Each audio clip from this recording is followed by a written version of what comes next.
Now notice I used in one of those transparencies an expression, the logic of.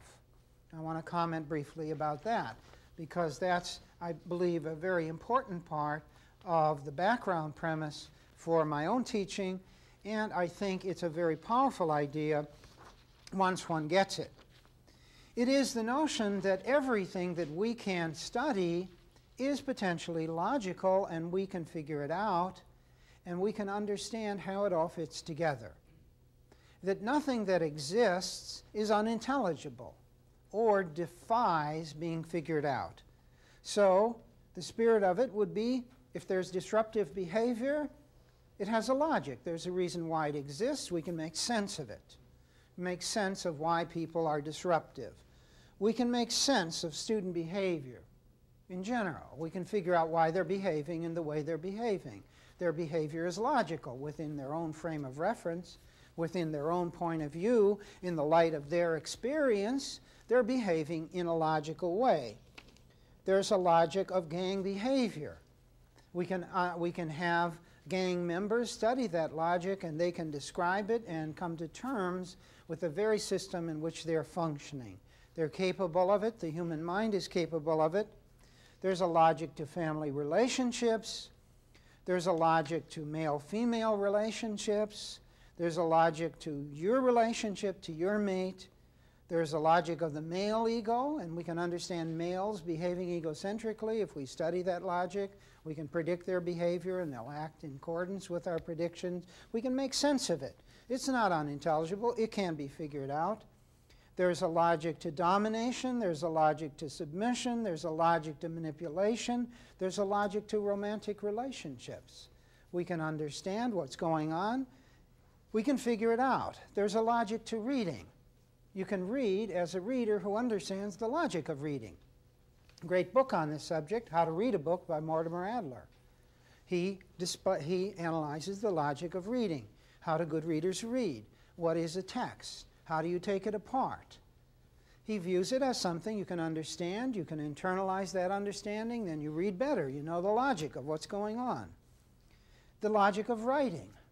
Writing has a logic.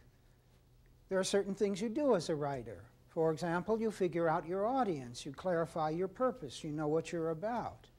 You test your sentences. Have I sufficiently explained my points? Have I related this sentence to that sentence? I give a logic to what I write. It makes sense. There's a logic to speaking.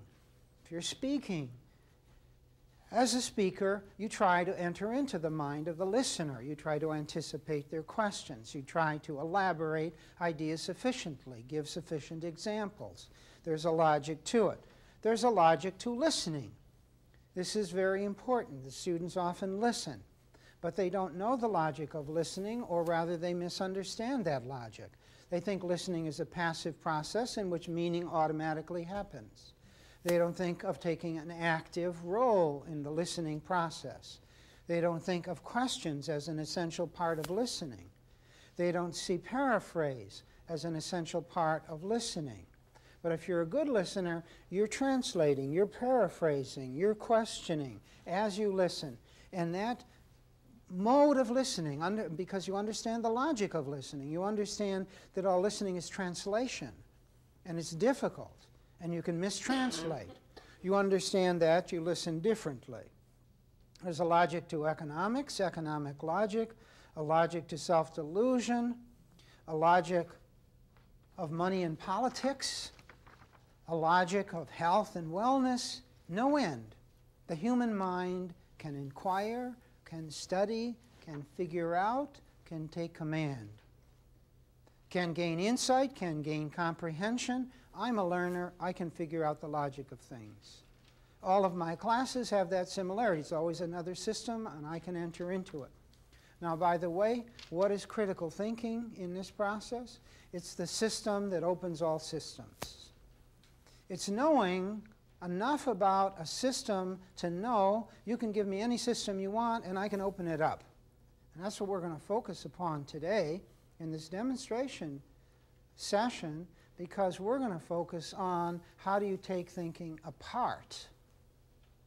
And it's possible to focus in general on how to take thinking apart, because there are universal features to thinking.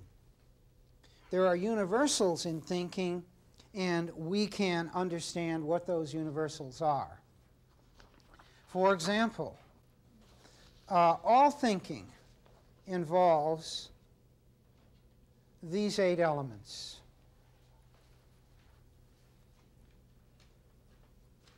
It doesn't matter what you're thinking about. Your thinking always has a purpose, a goal, or an aim, an agenda. So knowing this fact about thinking, I know a question that I can always ask. Now we're beginning to move into the area of Socratic questioning. There is a question I can always ask. It's a question about the agenda of the thinking. What are you after? What is your aim? What is your goal? When you write this paper, what is your goal? When you're in class, what is your goal? What are you trying to accomplish? In behaving in that way, what do you think the point is? What is the gain in that behavior? What is the main purpose of this author? What is the main purpose of history? What is the main point behind this proof? What are we after? What we're trying to accomplish? This is a key seminal question, and it can be asked about any thinking at any time. So this is one crucial part of thinking. Since I know it, I can always ask it. And I'm always looking for agendas, purposes, and then orienting myself to them. Second one I'm going to go to is question. Whenever you're thinking, if you're thinking, you must have at least one question you'd like to answer. It isn't intelligible to say that you're after something in thinking, but you have no question you want answered. And questions drive our thinking in one direction or another. If I change the question, I change the direction. Because questions will lead us in the direction of their logic. So I can ask a legal question or a moral question. If I ask a legal question, it leads us into the law. If I ask a moral question, it leads us into moral principles. And these are two very different kinds of things. The question determines the sort of thing we need to consider to get an answer. So now we have an important question, questions about the question. What exactly is the question? Who can phrase this question better? Is there another way to put this question? What is the advantage of putting the question this way? What kind of a question is this that we're asking? How would you put the question? Here's the assignment. I'd like each of you to write down the main question in the assignment. Now let's hear different formulations of that question. How did you put the question? How did you put it, Jim? How did you put it, Paul? So we can ask these questions about questions. So if I know somebody's thinking, I know they have questions on their mind, and I can question their questions. I'm wanting to figure out biology. Well, I might ask this question. What kinds of questions do biologists ask? How are their questions different from the questions that chemists ask? Or how do the questions of botanists differ from the question of biologists in general? Give me some botanical questions. Give me some meteorological questions. Who can ask a historical question here? So we can question questions. And that's part of what we can always do in our thinking, in taking thinking apart. When we ask a question, questions to be answered always require information. And whenever thinking is going on, then I know at least 3 things about the thinking. It has a goal, it has an agenda, it has a purpose. The second thing I know, there are questions being asked here, implicitly or explicitly. And now a third thing I know, information is being used. So if you're thinking, you're using information. So now I can ask this question. What information are you using? Where did you get that information? Is that information up to date? How could we assess that information? How can we, and so forth. I can focus on the information dimension. Remember the basic premise here. There are universals in thinking. So whenever you're thinking, there are parts. And there are predictable parts. And as a critical thinker, I know what those parts are. I don't need to know your subject to know that you have a purpose. I don't need to know your subject to know you ask questions in that subject. I don't have to know your subject to know you're using information. And therefore, I can inquire into those. What's the purpose? What's the question? Where are we going to get our information? 3 key questions. And good questioners ask those questions because they're seminal, they're basic, and they're always relevant. Now, let's look at information. If we have information, information never uses itself.